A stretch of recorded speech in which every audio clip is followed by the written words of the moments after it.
We should be building online, not burning, because I do think there's a power to reach people for the gospel through them, but I'm spending way less time on just the social media platforms themselves. I'm like, look, I want to be here to build, and most of what these platforms are about is burning. And so I'm not bringing matches to the fight. I just want to be a guy who says, I have something productive to offer other people here so they can grow in their faith.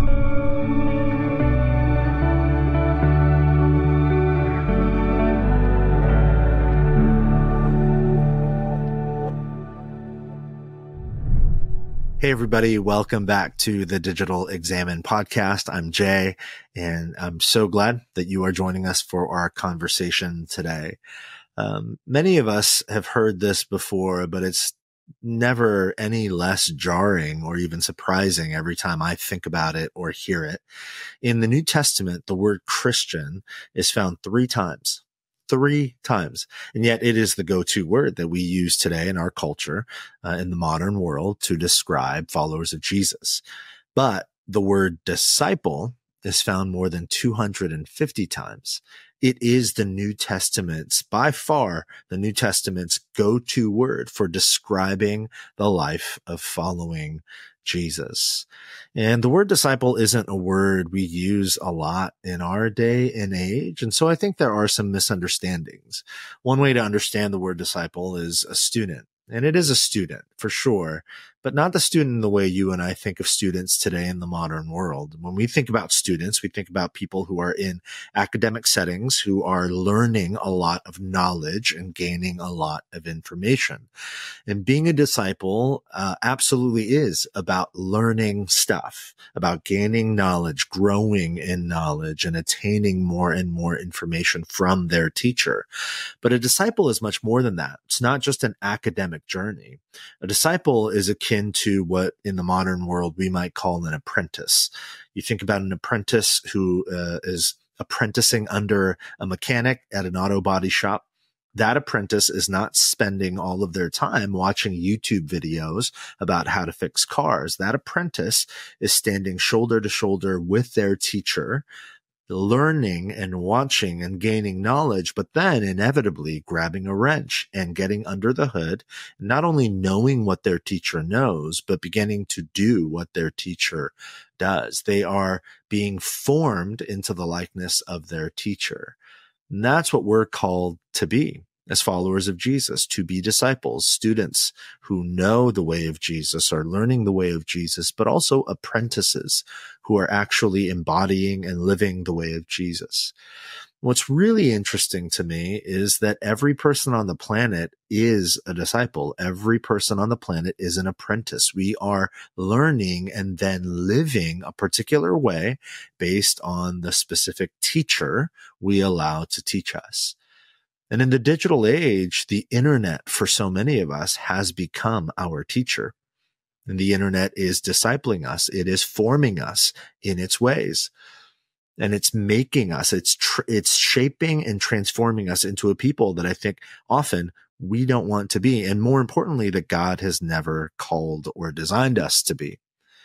So today I am talking with a dear friend of mine, Patrick Miller, who serves as a pastor at the Crossing in Columbia, Missouri.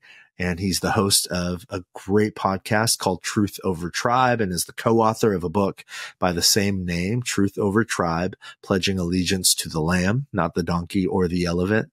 What a subtitle. And he's also the co-founder of Endeavor, which is a website and online space designed to help disciple the internet. And so is that possible? That's our conversation today. Is it possible to disciple the internet instead of having the internet disciple us? And what about the anxiety that so many of us feel because of our digital online lives? And is it possible to see God as sovereign and find abiding peace and hope and joy in the midst of the chaos that is the internet in our day and age? That's our conversation today. I think you're going to find it immensely helpful, thought-provoking, and hopeful. So without further ado, here is my conversation with my friend Patrick Miller. Patrick Miller, thank you so much for joining us on the Digital Examen podcast. Thanks so much for having me. Always great to get some time together, even if it's digitally in this case. That's right. That's right. Yeah. Thankfully, you and I, even though we live basically on other ends of the country, we've had a chance in the last year to be together in person several times, and always a good time. Yes, absolutely. Hey, as I've gotten to know you, Patrick, of your many gifts that you offer, not just your local church, but I think the church at large, you're increasingly becoming, in my opinion, such an important voice for church leaders and for followers of Jesus. But amongst those many gifts, I think one of the things that really stands out to me is you have this incredible ability to observe and assess, contemporary cultural realities, and then you are able to confront some of those realities with wisdom and deep insight and a pastoral touch. So you've done so much work specifically along the lines of tribalism and online noise and the way it just creates so much exhaustion in us and, the intersection of those things. So this is kind of a big, broad question to start, but talk about those things: tribalism, noise, the exhaustion we feel. Talk about these pervasive realities, how they interplay in our lives, and really what they're doing to us. Yeah, I think it's something that we all feel, perhaps in really acute moments when you get into an awkward, difficult conversation online or with a real life person, but maybe more like this constant thrumming anxiety, fear of saying the wrong thing, fear of being misunderstood. And the way I would describe my own experience, it's like you're constantly walking part way into a conversation that's already underway. And this is for sure true online. Someone responds, or you respond to someone, and you think you understand the context, you think you understand what they're talking about, but you don't. And we're in this situation of being context deficient. But of course, the opposite thing happens to us as well. When someone walks into a conversation that's been happening and assumes that they understand what you're saying and makes assumptions about you as a person as a result, which would be context collapse. They don't, and that feels like so much of our life online, but even our life just having conversations with ordinary people, because, 20, 30 years ago, the media ecosystem was very unilateral. You only had a few major news networks. We tended to have the same kinds of conversations, but now there's all of these conversations happening at once, and we assume everybody's a part of it. I think there's also just a biological element that is part of the problem for us, which is that we are quite literally hardwired for tribalism. The human brain is only 2% of your body mass, but it uses 20% of your calories. And we're out there in this world, and anywhere you walk, think about the amount of inputs you have, all the things you see, all the things you hear, and your brain has this difficult job of organizing everything. And that's why tribalism is so appealing, because when I'm in a group and it gives me a narration of reality, a way of seeing the world, it allows my brain to relax. I can just categorize everything with the narration that's happening around me. And I think that's why it becomes so exhausting, is because, again, 20, 30 years ago, people, you could assume they were watching the same things. You could assume they were having the same conversations, and maybe even your geography. You could assume certain shared political beliefs or orientations towards the world. But now it feels as though both online, especially online, but also in person, we're constantly having that experience of walking halfway into a conversation or having someone else do that to us. And over time, it just becomes emotionally and mentally exhausting. Yeah, man, that's a really profound thought. There's an exhaustion that comes from almost the laziness of tribalism. Like it on the front end, if I'm hearing you correctly, and I'd love to hear you talk a bit more about this. If I'm understanding you right, on the front end, tribalism seems like the way to relax, ease back, not as much effort, because now the tribe is doing some of the thinking for me. They're framing reality for me. Yeah. And yet on the far end of it, on the far side of it, we feel utterly exhausted. Talk about that journey, because you and I have both been through that journey where it is really tempting to like, oh, here's my tribe, I'm good. And then it just doesn't end up that way. Well, in some ways, tribalism is actually a good thing. I don't know how a toilet works. I don't know how to fix a toilet. I could get onto YouTube and I might get half of the way there, but there's a reason I hire plumbers. This is because in communities, inside of tribes, we store knowledge not in individuals, but across the community.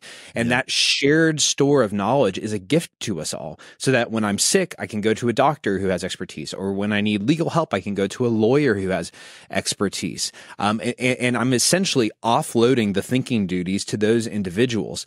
The challenge is when we're talking about these, hot topic, difficult cultural issues where there's lots of disagreement, when I start offloading my thinking to media pundits, when I start offloading my thinking, to the scriptural pages of the New York Times, or, the preaching of Tucker Carlson, whoever it is that I want to listen to, that has a power to lead us astray. And because, again, we're wired to be tribal, part of that is if I say something that doesn't fit with my tribe, that breaks me out of my tribe, I am now at risk of exclusion. And again, if you think about yourself as an ancient hunter-gatherer, to be excluded was a existential problem.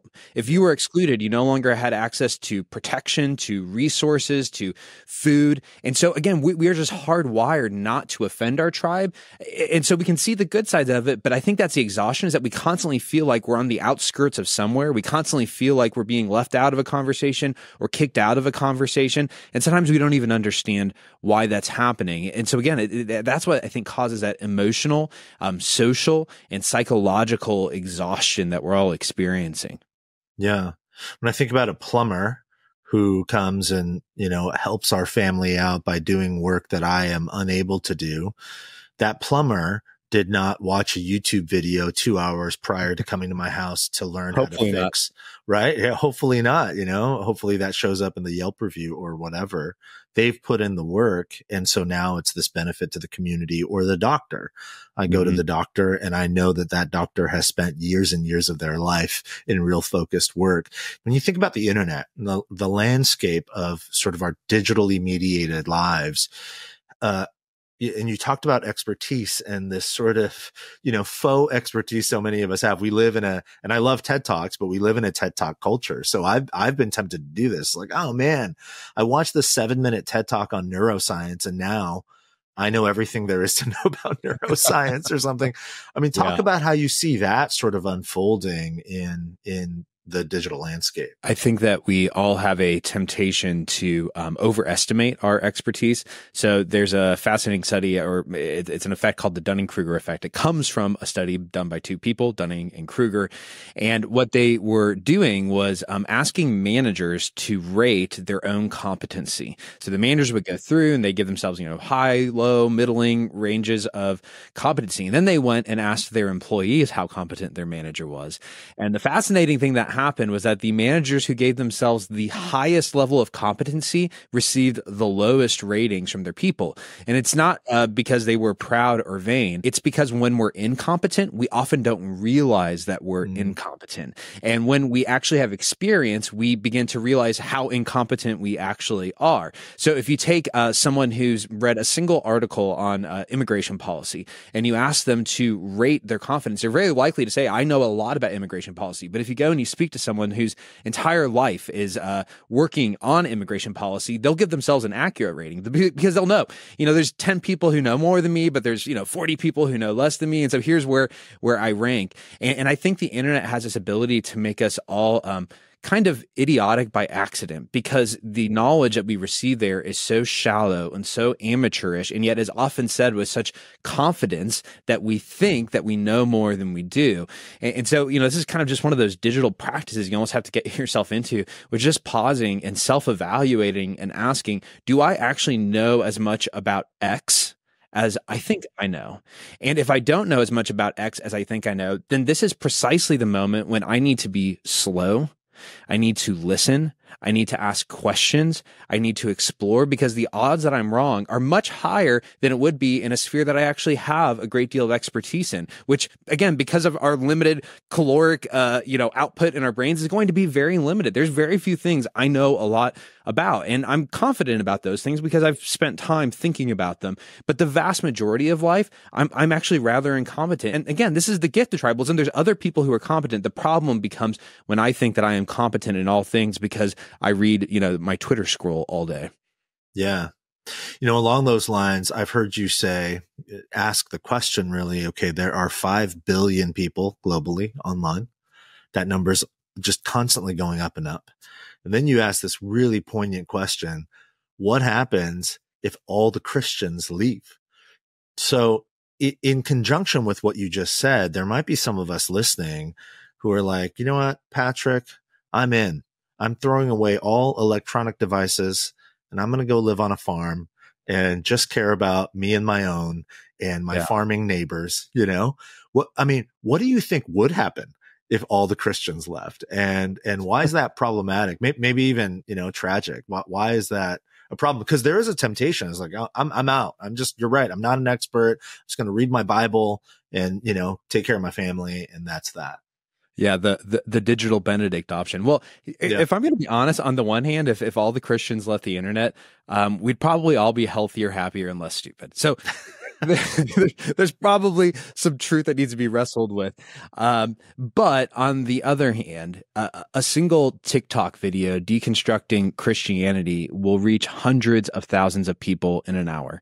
And that's just a simple fact. It's reality. I can tell you what the account is, and I can tell you where the videos come out, and it happens on a consistent basis. And I've always had to wrestle with the question that Paul asks in the book of Romans. This is Romans 10:14. He says, "How then can they call on the one they have not believed in? And how can they believe in the one of whom they have not heard? And how can they hear without someone preaching to them? And how can anyone preach unless they're sent?" And I think Paul is putting a missional prerogative in front of people, that God is calling us out into the modern day Areopaguses to speak the gospel, to share the good, beautiful, loving truth that God's kingdom is coming on earth through the church, through the work of Jesus. This is a calling that we all have. And of course, it's terribly risky. Paul was beaten and attacked. He would have been a lot healthier, happier, maybe not less stupid if he hadn't gone on his missionary journeys. But this is going to sound like a weird example. The other one I think a lot about is Dietrich Bonhoeffer. When the Nazis had, basically entirely taken over control of Nazi Germany for almost a decade, 6-7 years at this point, he received an offer to move to New York City from Reinhold Niebuhr to be a guest lecturer at a seminary. And he took the offer. He gets on a boat. He ends up in New York City. And just a few weeks later, he decides he has to leave. And he writes this letter that we still have to Niebuhr. And he says, "I've come to the conclusion that I made a mistake in coming to America at this time. I must live through this difficult period in our national history along with the people of Germany. I will have no right to participate in the reconstruction of Christian life in Germany after the war if I don't share the trials of this time with my people. Christians in Germany will have to face the terrible alternative of either willing the defeat of their nation in order that a future Christian civilization may survive, or else willing the victory of their nation and thereby destroying our civilization and any true Christianity. I know which of these alternatives I must choose, but I cannot make that choice from a place of security."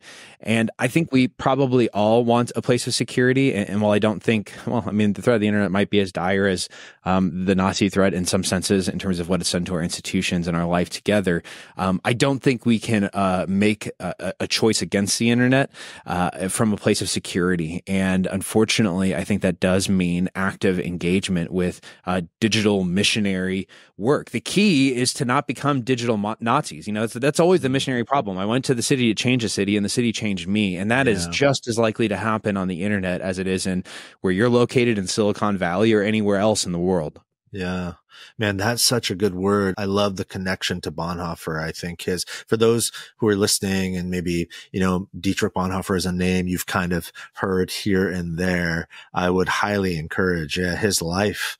I think models for us. I've never really made that connection, but I think it's a profound one, that the way he navigates World War II and essentially at the end of the day really gives his life, because of the decision he makes. But now he's left this legacy of what it looks like to wade into the cultural waters without fear and without, the Benedictine option of just, I'm going to go to Union Seminary and hang out there in America where people aren't, battling each other on the fields of war.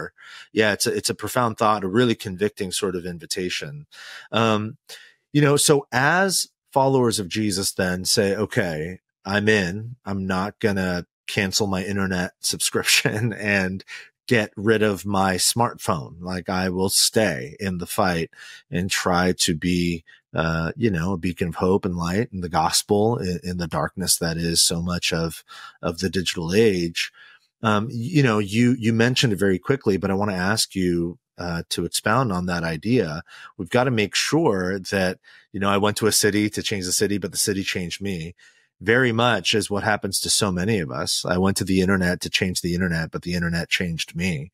You see it all the time. I mean, you wrote an article a couple of years ago that went viral, about, a parishioner, a congregant in your church who was grieving the loss of their mother, not to a sickness, but to Facebook. And, I've read that multiple times. It's just so poignant because it is so real. I've had the same conversation with so many people. So as Christians, followers of Jesus, don't retreat, but wade into the digital waters. What are some ways, like practically as a pastor, what are some ways we can make sure that we are doing our best to disciple the internet and not allowing the internet to disciple us? I think first you have to acknowledge the temptations. If you start trying to do any sort of, again, digital discipleship, digital mission, like I'm just trying to care for people online, I'm trying to reach people online, you will always have the temptation to become highly online, to go digital native. And I think being highly online is a dire choice, because if you do that, you will be fully habituated to the digital world. If you give it all of your time, if you give it all of your life, you'll take off peace, you'll put on pugilism, you'll take off patience, you'll put on reactivity, you'll take off joy, you'll put on cynicism. People who would otherwise be peacemakers become hardened tribalists. We end up expending more time more time and energy tearing institutions down on social media than we do building them up in local institutionalized life. And because that's the way of a digital native, who knows no in-betweenness between both local in-person life and in digital life. And I think the key here is understanding that the internet is a habit-shaping, character-forming habitat.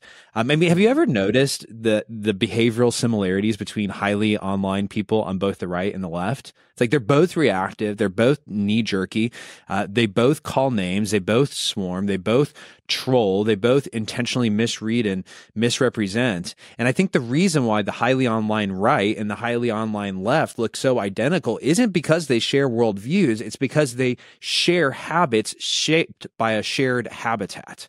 And you have to understand, again, this is like missionary work 101 when you're thinking about contextualization, is you have to understand where you're going, what are the ideologies and the idols of the place, so that you understand how to lovingly and graciously resist them. I think on the positive side, you need to start thinking about yourself like a border stalker. I take that language from Makoto Fujimura, who talks about this in Culture Care. And a border stalker is someone who lives in between worlds, in between tribes. And so I try to think about that for myself digitally. I live on the borders of digital and analog life. And what that means for me practically, first of all, maybe most importantly, is I try to measure my online speech by New Testament standards. If the Bible calls me to love, joy, peace and patience, kindness, goodness, faithfulness, and self-control, do my words online match that standard? Just the other day, I posted something I shouldn't have posted. I pulled it down, and the guy that I had said something about, sent me a message like, hey, why'd you pull that down? And I said, well, actually, I'm sorry, because this is exactly the kind of thing I never want to say, because it was too critical and it didn't meet my standards of speech. I always joke, if you're not confessing online, you're either not really a digital native in any real sense, or you're not being honest with yourself.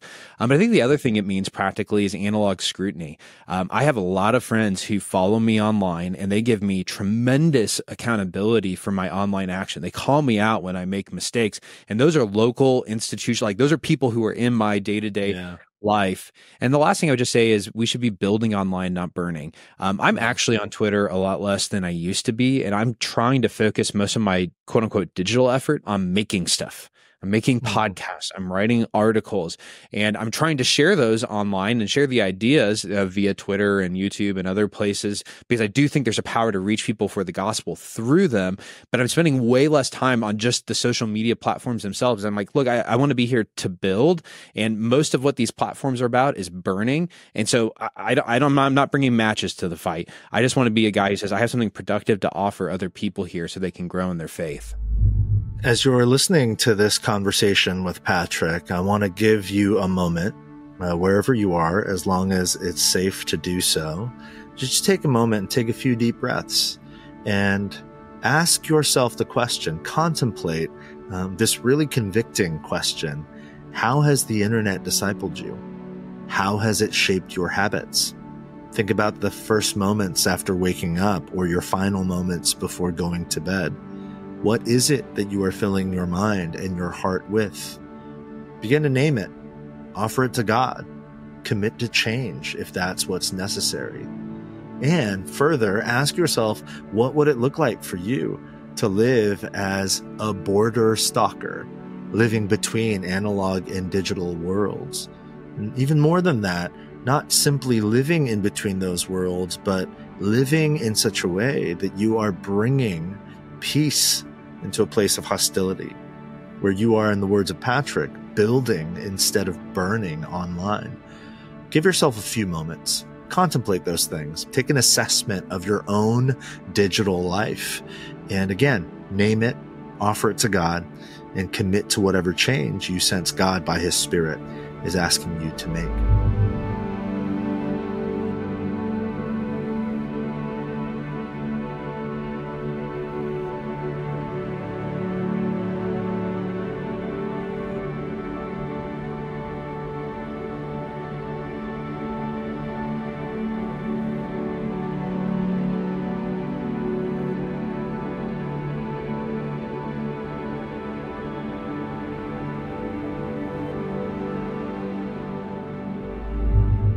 Yeah, that's so good. Along those lines, about building stuff online instead of burning, a bit of a segue, but really connected, on Endeavor, which is this online platform that you run. Beautiful, beautiful work happening there. You recently wrote an article called Why Your Church Should Start a Parish Podcast. I found it so fascinating, and it is really an invitation to exactly what you're saying. Build online, wade into those waters and create good there. That doesn't, add matches to the fire, but actually build something really beautiful. So, I would invite followers of Jesus and church leaders specifically to go check it out and read the podcast, read the article for themselves. But give people a brief synopsis of the points you're trying to make and why. Why is it a thing? Why should churches even wade into the digital waters and try to build some good there? Yeah, so I'm on level on being playful. The idea of a parish podcast, I've never heard anyone else say that, because we don't necessarily associate parish ministry with anything digital. But of course, parish ministry was the norm for centuries, when you had pastors who were living in a very centralized geography, a village, a smaller rural area, who could lead church services and teaching multiple times a week. They could go visit people in their homes or at their workplaces, which also tended to be the home at that point. And so you had this opportunity for constant relationship and formation. And I'm not trying to idealize the parish moment. They're just like us. They were normal people. They had petty squabbles, arguments about parsonages and wood allowances. It's kind of fun if you go back and read what pastors complained about back in the day. But what changed everything wasn't the smartphone, it was vehicles. Vehicles allowed us to essentially uncreate centers of geography, because the suburbs don't have a center. Even in urban environments, we're much more dispersed than we used to be. There's a good chance that anybody listening to this is, anywhere from 5 to 20 miles even from the church that they're attending. You can't do a parish ministry when you're that geographically dispersed. And I think podcasts actually allow us to, in some ways, recover some of the goodness that came from parish ministry, specifically the Monday through Saturday connections that used to exist between pastors and people inside the churches. And this really dawned on me. I mean, we weren't trying to do this, but we do, I think, 7 podcasts now. But I work on several of them. And I just had people coming up to me consistently saying, hey, I was out on my jog yesterday. Hey, I was out doing some chores yesterday and I was listening to you. And I hope it's not weird. Just, you're such a part of my life and I want to talk to you about this stuff. And I said, that's not weird at all. That's fantastic. I am a part of your life and I do want to talk to you about what you're learning. And I'm so glad that the podcast created a space for you to not just connect with Jesus, but connect with your church and connect with your pastor. in between Sundays. And that's where the parish podcast idea comes in, because people can say, well, it's a one-way conversation. It's not a two-way conversation. And my pushback is always, well, yes, but no, because Sunday always comes and you do have opportunities to continue the conversation. It's no more of a one-way conversation than a church class or a sermon would be. And if you believe there's power in that for a spiritual formation, I think podcasts can fill in a similar role. And perhaps most importantly, take up the airspace that this very toxic media system that we're living in is taking up. If you can take away time from Fox News or CNN or whatever else is consuming people's attention and reorient it towards a deep devotion and love for Jesus, why wouldn't you do it? And thankfully, this is relatively simple to do now. It's way easier to do today than it even was 5 years ago. And so I've been encouraging pastors of large churches, medium churches, small churches to do this. And from top to bottom, even from the smallest churches, I've discovered it's actually made some big impacts on their ministry and their spiritual formation. Yeah, it's been true. It's been true on our end. Obviously, Patrick, you and I have been friends for a year and a half, couple of years now. And our church, our local church has drafted off of so much of what you said, and working toward creating a much more robust sort of offering of podcasts. And it's exactly that. You see folks randomly in the lobby of church on Sunday, and they'll begin into a story from your life. And you're like, how did you know that? And then you realize, oh, it came up in this podcast conversation that we had this week. And so was listening to it. Yeah. We've got a guy named Craig at our church who's avid runner. And it's exactly that. He's like, man, you are my running mates. I run with you every single week. And that does lead to a much more embodied analog connection. It's not just a one-way street. That's been our experience as well. Yeah, really helpful stuff. We were talking earlier, Patrick, before we hit record, and I was telling you that, one of the goals of this podcast is that the podcast itself, the listening experience itself, might be a form of a sort of collective exhale for people, a reminder to slow down, to examine their lives with God. And you and Keith Simon wrote a book a year ago that I just found tremendously helpful, called Truth Over Tribe, which is also the name of one of your podcasts. And there was this deep breath line in the book that I want to read for folks listening. You say, Jesus has things under control in your life, in your family, in your city, in your nation. That is reality. And I love this word. Don't let the unrealities of tribalism steal that peace. The unrealities of tribalism is such an important reminder, such a helpful way to think about, our media saturated lives these days. So talk about how we might remind ourselves of the sovereignty of Christ, what you're saying in the book. What are some ways that have been helpful for you, not just as a pastor, but as a follower of Jesus, who is doing so much work in the chaos and cacophony that is the internet? How do you remind yourselves of these realities, be it small little practices or a particular paradigm for how you go about your day? One of the striking features of the book of Daniel, especially the narrative portion at the front, is Daniel and his friends, they are non-anxious, and they are in multiple times in life-threatening circumstances, where if they make the wrong call, they die. And yet you don't get the sense that they are reacting, that they're freaking out. Instead, you get the sense that something else is happening. And when you get to the end of every story, there's kind of this summary point where the author is narrating a truth, a reality about who God is. And all of them center on the notion that God is the King of Kings, not Nebuchadnezzar, that God is the Lord of Lords, not Babylon. And it's a reminder that when we have a deep faith in God's sovereign orchestration of history, not just in our lives, but in the totality of history, it frees us from anxiety and frees us to become the kinds of non-anxious presences that can actually change Babylon, that can actually do work for good, because we're not reacting, we're not responding out of fear. And I think technology really has an ability to eclipse that truth. Yes, God is sovereign, but the reality of this massive technological apparatus that we all live our lives in begins to eclipse reality. And I think people tend to fall into two different categories. You end up with tech operationalists and tech determinists. So your operationalists, these are people who say, look, I can use technology to do anything I want to do. It's in my hands. It's under my control. And in that case, you don't believe in God's sovereignty because you think you are the God that's controlling reality. You're trying to use technology to keep control of the situation. The tech determinists, on the other hand, say, no, technology is designed, it has a directionality to it, and there's nothing we can do to resist that directionality. And so we're all just, there's nothing we can do. Let's give up hope. But in that case, technology becomes God, and it can force me to become whatever it wants me to become. And what I want to say is, no, we still have agency, and God is still in control. God still is sovereign. And whatever's happening with our technology, with the tribalism, with the politics, with the media ecosystem, that remains true. There's a family in our church who had a daughter who had bone cancer, and she went through multiple rounds of chemo. She was a just amazing, wonderful little girl, and she eventually lost her life to the cancer. And her parents went through her journals that she kept, and at the top of many of the pages, she scrawled out this strange phrase, and it was, "The moon is round." Just over and over again, "The moon is round, the moon is round, the moon is round." They couldn't figure out what it meant.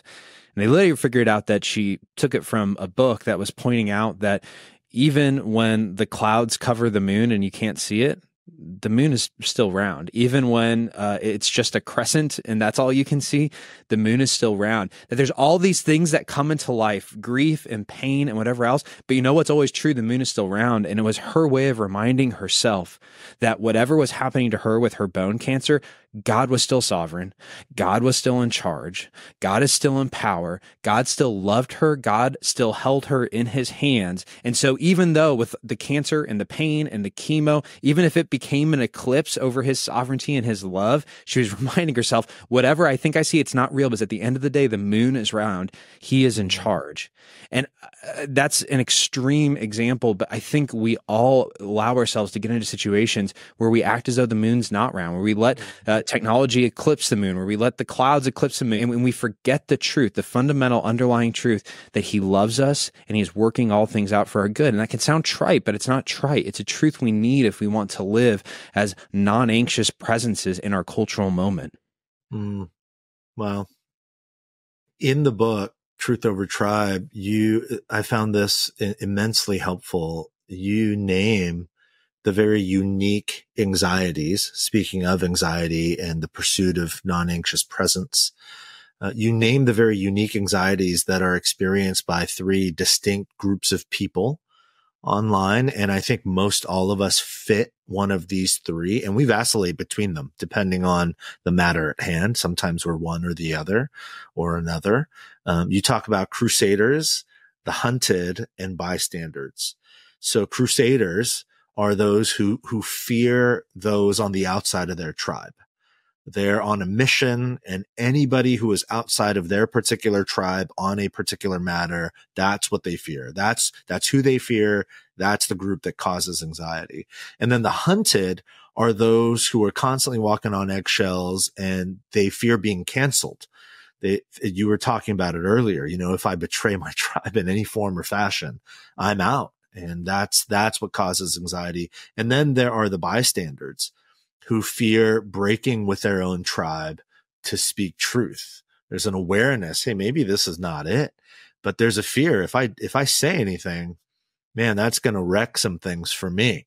And that causes anxiety. So as we wrap up, because I think those categories, we can relate to one of those three at any given moment. Speak to those who are listening and speak pastorally for a moment and offer each of us, wherever we are there, crusaders, the hunted, bystanders, however we feel, offer us a way forward toward freedom from our unique anxieties and the joy and the peace that you were talking about at the start of the conversation that's available in a life of ongoing communion with God who is sovereign. Yeah. Well, let me start with the crusaders, people who I think most fundamentally, in a really good way, you fear that wickedness won't go unpunished, that injustice is going to prevail, that lies are going to conquer truth.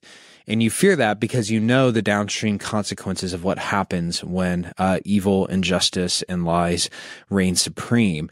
And so your impulse to, sniff out heretics and then maybe to snuff out heretics comes, I think, from a good desire. The problem is, as I'm already implying, that when we take on the crusader, the full-bore crusader mindset, we become the very thing we fear.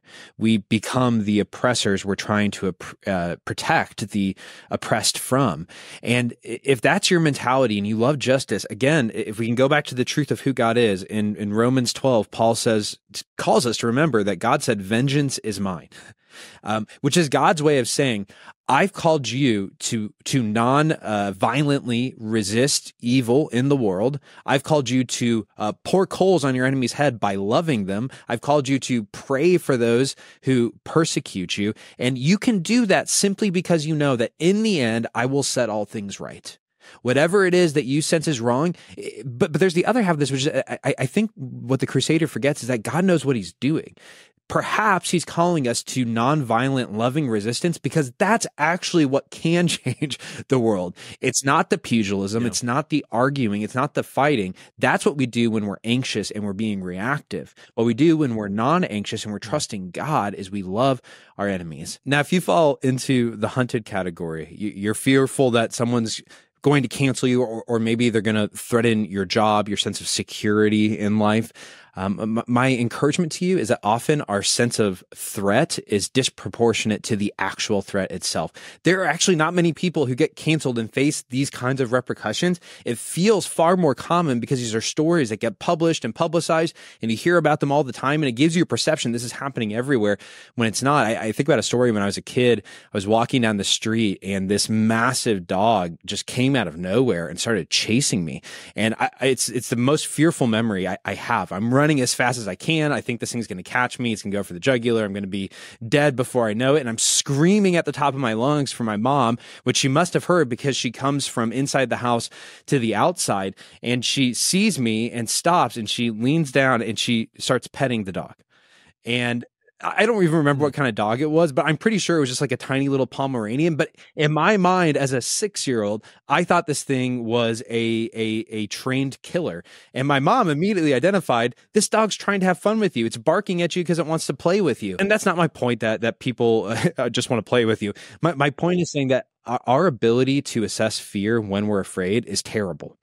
And so again, it goes back to that fundamental truth, realizing, okay, if God's in charge and he knows what's best for me and he's overseeing my life, I can trust him to be the one to take care of it. I don't have to be afraid of these things. And again, it's just Paul's words in Romans 8 when he talks about the fact that not death or life, angels, demons, present, future, any powers, not height or depth, anything in creation can separate us from the love of God. I think the last category is the bystanders. And these are people who it's your tribe that's doing the crusading. And by the way, this happens on the right and left. Cancel culture kind of gets coded as like a left-only thing. You for sure see it on both sides. And you see what your group is doing, that they're attacking someone, and you know for a fact that it's wrong. This is unfair. This is unjust. You're becoming the thing that you're trying to stop, but you don't say anything. Because you're afraid of the repercussions. You're afraid of being found out. You're afraid of losing relationships. You're afraid of losing comfort. And if that's you probably also feel a lot of guilt and shame that you're not brave enough to say anything, maybe, or a conflicted conscience. Is God angry at me? It creates a lot of inner turmoil that no one but you can see because you're terrified to talk about it. And in this instance, I think a lot about the story of Joseph of Arimathea. He's a member of the Sanhedrin, so he's presumably there when Jesus is on trial before his crucifixion. And at least so far as the gospel accounts tell us, he never says anything. He's a follower of Jesus, but he is a bystander. He's watching his own tribe quite literally crucify someone and does nothing. And you have to wonder the amount of, guilt and shame, conflicted conscience that he had. But after Jesus dies, the Bible tells us that he went to Pilate to recover his body and bury Jesus, which would have been a public act of courage. And I take a lot of courage from it because it reminds me that even when we perhaps have been cowardly, when we haven't said the things we should, when we should have said them, there's always forgiveness. There's always another opportunity to do the right thing and to trust in God. And I think Joseph of Arimathea shows us that with Jesus. Yes, I don't think he probably did the right thing when he's in the Sanhedrin, but afterwards he found the courage. And I have to imagine, we find that courage only from Jesus and him saying, hey, whatever will come, I am still with you. Again, it starts sounding repetitive, but that fundamental promise of God's presence in hardship is exactly what we all need to hear if we want to face the anxieties caused by tribalism. Yeah, the moon is still around. Yeah, even if we feel like there's threat, and maybe we're the ones that are going to be canceled, or if I speak up, that's the end of me. Yeah, the moon is still around. God is still sovereign. He's still in control. And he's writing a story that no one else can write, and that no one else can stop. Yeah, really helpful. Patrick, as always, man, when I listen to you talk, it's both intellectually stimulating, but most importantly, it gives me so much hope as a human being and as a follower of Jesus. And you have a way of expanding our purview, that it's not just this narrow sort of what is happening right in front of me. But when we take the blinders off, God is up to something, and we have an opportunity to participate in that story, to join God in co-writing that story, as challenging as that may be. So I so appreciate everything you've shared here today. For folks who are new to you and to the work you do, and there is a lot of work you do, and I have found so much of it incredibly helpful for me. Let people know where they can find all of the various things that you are working on. You're an author, a podcaster, a writer, all of those things. So point people in the right direction where they can connect with. Yeah. No, thanks for asking. Before I say that, I just want to give you an amen at the end there. I know that I need to be reminded continually that I worship a king who literally kicked down the doors of death and then came out the other side in resurrection life. And that is an impossible story if it weren't true. But if I remember that story, there is so much freedom from all of these cross pressures that we're all facing and feeling and experiencing. And that's, that's the deepest truth I want to keep in my heart. To answer your question of where people can find out what we're doing, two big places right now. If you want to hear more about digital ministry, digital discipleship, which is a lot of stuff that we pioneered in our own church, and that can make people's hair stand up on end. It's probably not what you think. Jay wouldn't have me on here if it wasn't. That's right. That's right. You can check us out at endeavorwithus.com, endeavorwithus.com. And we have a weekly newsletter where myself and my friend Ian Harbour are exploring what we're learning about digital discipleship and how we use it to not just form and shape people, but draw them into churches. And if you want to hear more on the front of culture and cultural commentary, tribalism, Truth Over Tribe, that's the name of a podcast that I run, as well as the name of a book. So if you search for that, you can find more there. Awesome. I love it. Patrick, love you. Love the work you do. So grateful for our friendship. Thank you so much for joining us on the Digital Examen today. Thanks for having me. This was great. Hey, thanks again, you guys, for joining us on the Digital Examen podcast. So glad that you are on this journey with us of examining our lives, spending time in communion with God, not just as a calendared reality, but the hope being that life is just an ongoing communion with God.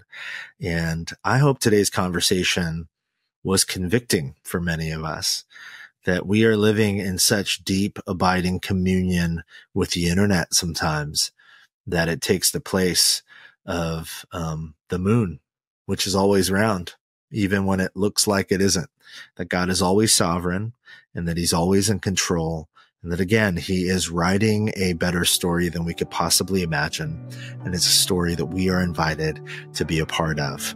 No matter where you are, no matter what you're going through, no matter what sort of anxiety you are feeling, God is writing a story of peace and joy and love. And you are invited to be a part of that story. So thanks again for listening. If this podcast is helpful for you and to you, feel free to share it, like it, subscribe to it, write a review. All of those things are really helpful to us. And we will talk to you all again very, very soon.